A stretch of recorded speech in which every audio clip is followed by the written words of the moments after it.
Vadakara parliament സീറ്റിലും Beypore assembly സീറ്റിലും കോലീബി സഖ്യം ഉണ്ടായത് നമുക്ക് മറക്കാവുന്ന കാര്യമല്ല. അന്നും RSS തന്നെയാണ് നേതൃത്വത്തിൽ.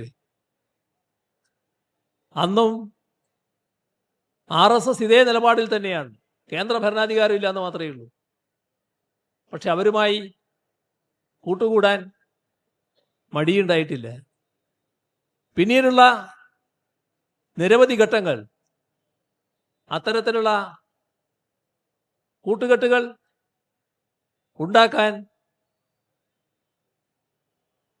കോൺഗ്രസും UDF-ഉം ലീഗും തയ്യാറായിട്ടുണ്ട്.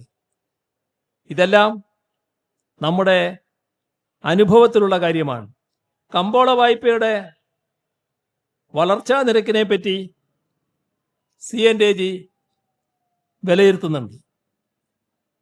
2014-15 മുതൽ 2023-24 വരെയുള്ള കാലയളവിലെ സംസ്ഥാനങ്ങളുടെ കമ്പോള വായ്പാ വളർച്ചാ ശതമാനത്തിൽ കേരളം നിൽക്കുന്നത് 18ാം സ്ഥാനത്താണ്. ഇതെന്താ സൂചിപ്പിക്കുന്നത്? കേരളത്തിൻ്റെ ആഭ്യന്തര കടം വളരെ മിതമായ രീതിയിൽ മാത്രമേ വളർന്നിട്ടുള്ളൂ എന്നാണ്.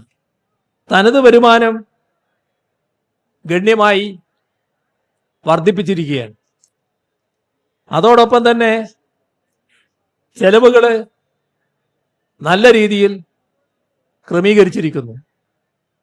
അങ്ങനെയാണ് കേന്ദ്ര വിവേചനത്തിനിടയിലും നമ്മൾ സാമ്പത്തികമായി പിടിച്ചു നിൽക്കുന്നത്.